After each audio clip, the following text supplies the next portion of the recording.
Dieu ne pense pas comme l'homme. Il a un plan.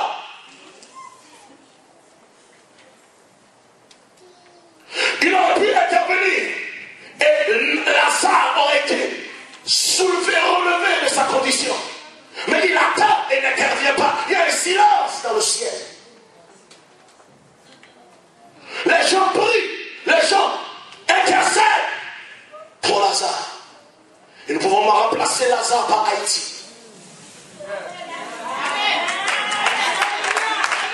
Je dis, ça fait longtemps que Haïti est malade.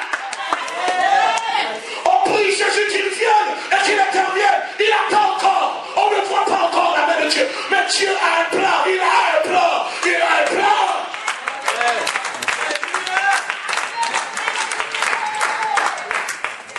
Mais lorsqu'on commence à voir des signes d'intervention du Seigneur, il semble que même lorsque Dieu agit maintenant, il semble que la situation est devenue maintenant pire qu'avant. Elle est maintenant devenue impossible.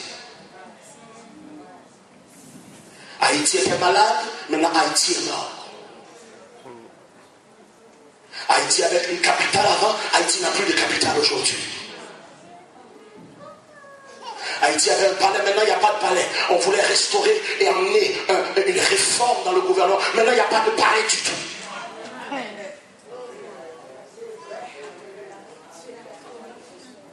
Haïti était malade, mais maintenant Haïti est mort, semble-t-il.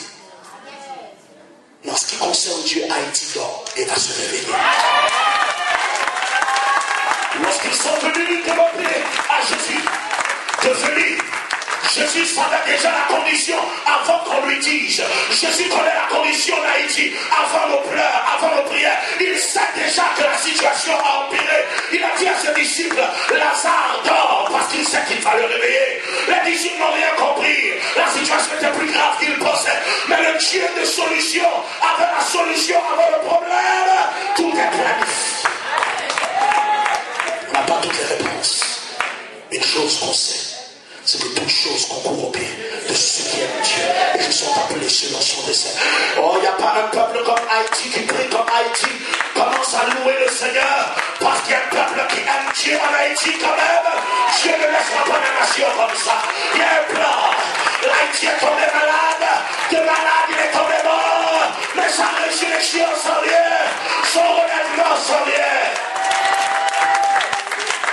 Crie Alléluia pendant 30 secondes. Loue Dieu affecte l'atmosphère et envoie les ondes positives de gloire et de bénédiction vers le pays d'Haïti. Allez, loue le Seigneur pendant 60 secondes. 30 secondes. Donne-lui gloire, donne-lui gloire.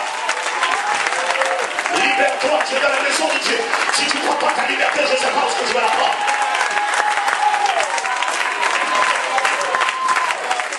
Loue-le. Loue-le. Tu n'es pas sans importance. Loue-le, tu n'es pas sans pertinence. Il y a un plan.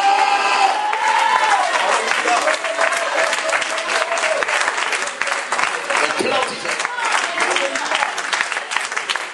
Ça dépasse la logique humaine. Il y a un plan humain.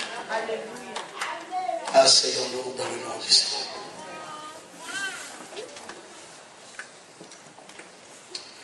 Jésus arrive sur la scène.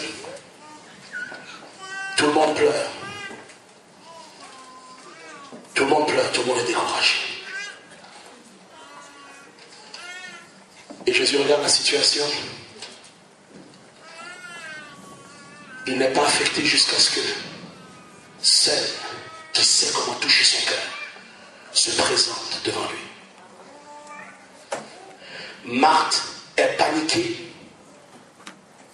et avance et demande des comptes à Dieu à travers la personne de Jésus, sans adoration. Marie attend que son maître l'appelle.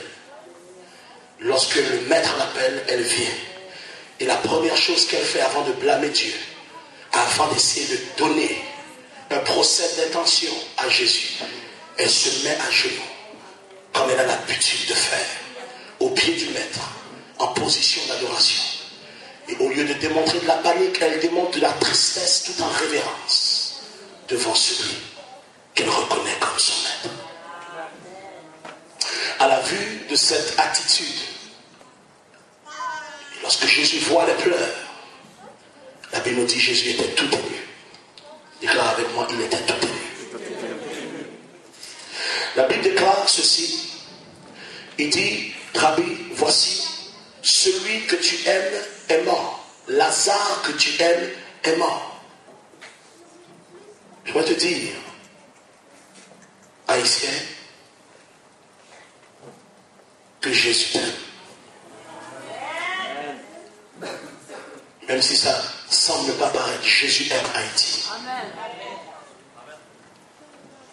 La Bible dit, lorsqu'il se présenta dans la situation et que Marie a commencé à pleurer, ça a touché son cœur. Il a vu les autres qui pleuraient dans la situation. Vous savez, qu'est-ce qui s'est produit? Le verset le plus court de la Bible s'est manifesté. Un verset constitué de deux mots qui ont toute leur profondeur et leur signification et qui révèlent le cœur de ce Dieu que nous servons, qui est souvent silencieux, qui agit souvent tard, mais pas trop tard. Ce Dieu-là va verser des larmes. Et le verset va nous dire, Jésus pleura. Dites ensemble, Jésus pleura. Verset 35 nous dit dans le chapitre 11 du livre de Jean, Jésus pleura, il versa des larmes. Aujourd'hui, Haïti, Dieu pleure avec toi. Je veux que tu saches que Dieu pleure avec toi. Dieu n'est pas insensible à ta douleur. Il pleure avec toi. Est-ce que tu veux croire?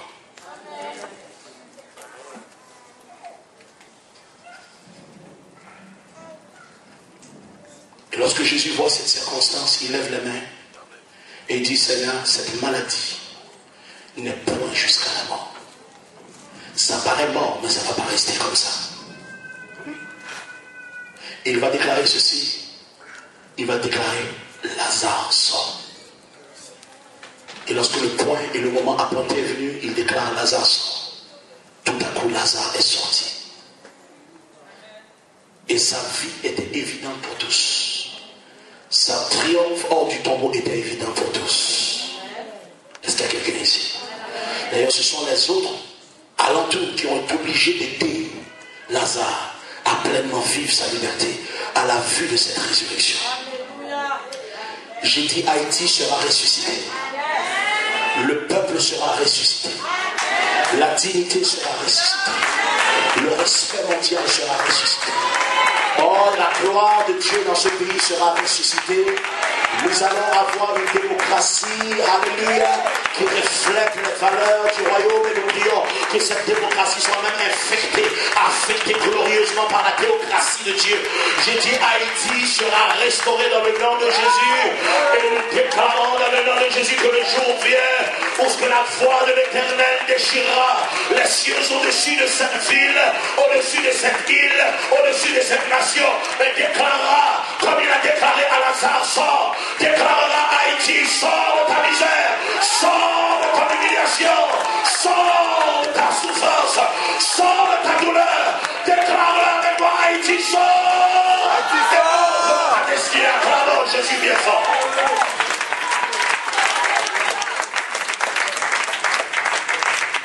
Lamentation 3, verset 1. Dieu comprend toutes les émotions par lesquelles nous passons comme nation. Je suis l'homme qui a vu la misère, va nous dire Lamentation 3 à travers la personne de Jérémie.